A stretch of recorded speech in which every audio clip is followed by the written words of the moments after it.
Hi, welcome back. I wanted to talk a little bit today about the creation of a contract in North Carolina. And there's three things that have to happen to create a contract in North Carolina. And it's based on the Statute of Frauds, which is a very old law from England that was brought over back in the 1700s when North Carolina was first established. And what the Statute of Frauds says is that certain agreements between parties must be in writing to be enforceable between the two parties and to be enforceable in a court of law. One of those things that must be in writing per the statute of frauds is the offer to purchase and contract for the sale of real property. So in North Carolina, the only way that you can have a valid enforceable contract between a buyer and a seller is that it must be in writing per the statute of frauds. Two, you have to have all signatures signed. Statute of frauds, it's really best described by the Stevie Wonder song, signed, sealed, delivered, I'm yours. It's a classic song. The statute of frauds says that for the conveyance of real property, the contract has to be in writing. It has to be signed by all interested parties, all buyers who are interested, all sellers who have an interest in the property.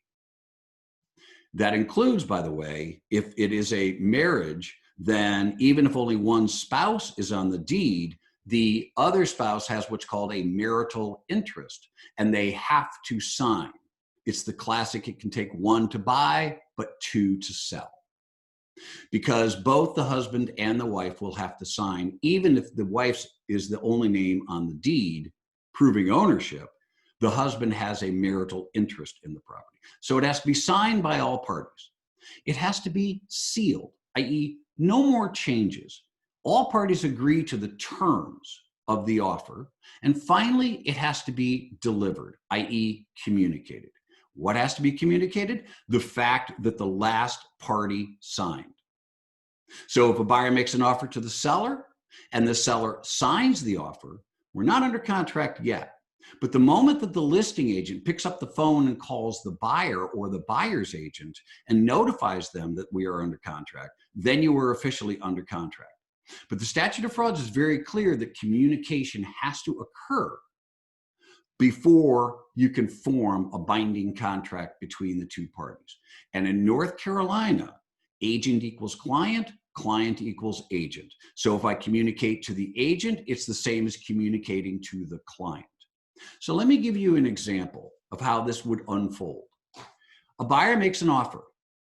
Seller likes the offer. Seller signs the offer. And to keep it simple, the seller is single. There's no other interest, just one signature. Seller signs, likes the offer, signs the offer. We're not under contract yet.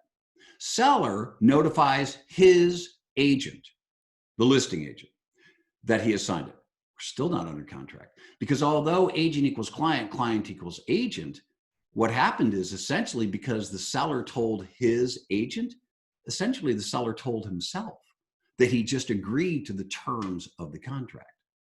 But it won't form or ripen into a contract until the seller or the listing agent communicates with the buyer or the buyer's agent. Once that occurs, then you do have a contract.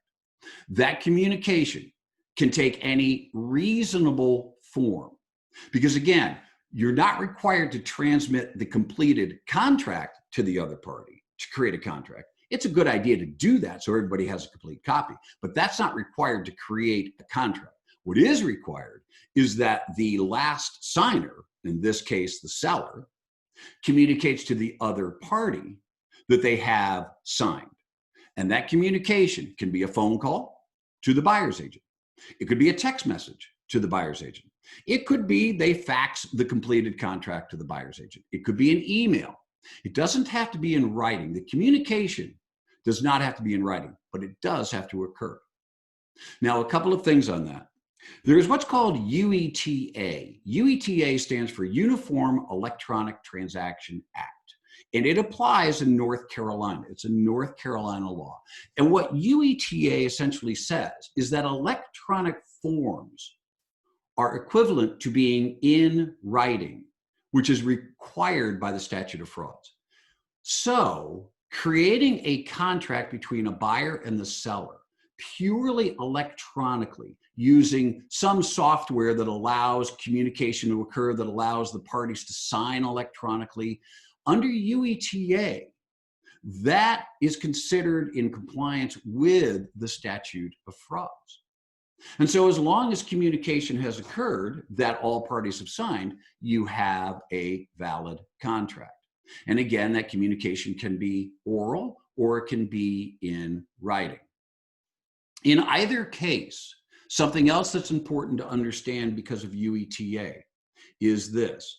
If the listing agent calls the buyer's agent to notify them that the seller has signed, but the listing agent gets the buyer's agent's voicemail, and the listing agent leaves a voicemail that says, the seller has signed, congratulations, we're under contract. But the buyer's agent doesn't listen to the voicemail, it doesn't matter.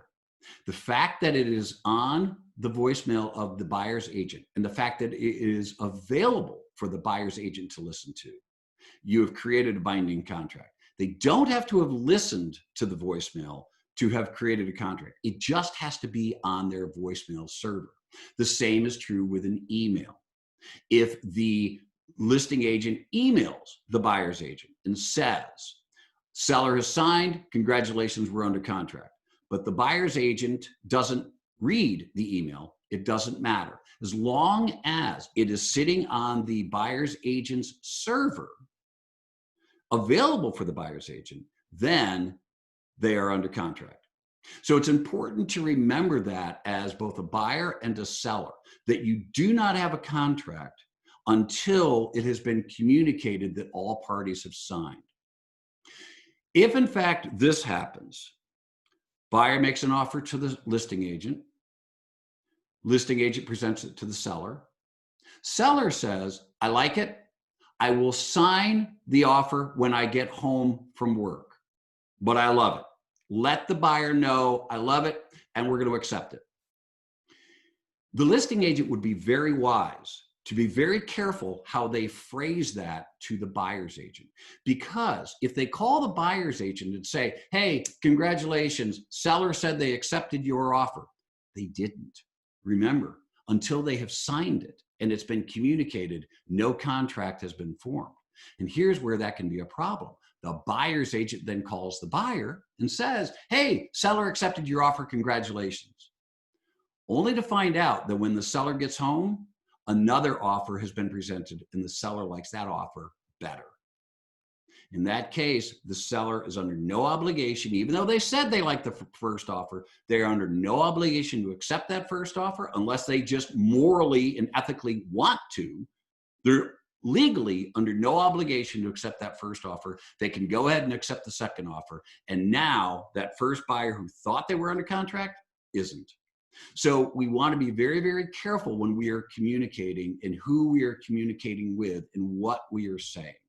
So that's a little bit about how contracts are formed in North Carolina. Again, in summary, it has to be signed by all parties. It has to be sealed, i.e. no more changes, no more negotiations. All parties agree to the terms. And finally, that last signature has to be communicated to the other party or the other party's agent. And that communication can take any reasonable form. So hopefully this was helpful. Have a great day, and I will talk to you soon. Take care.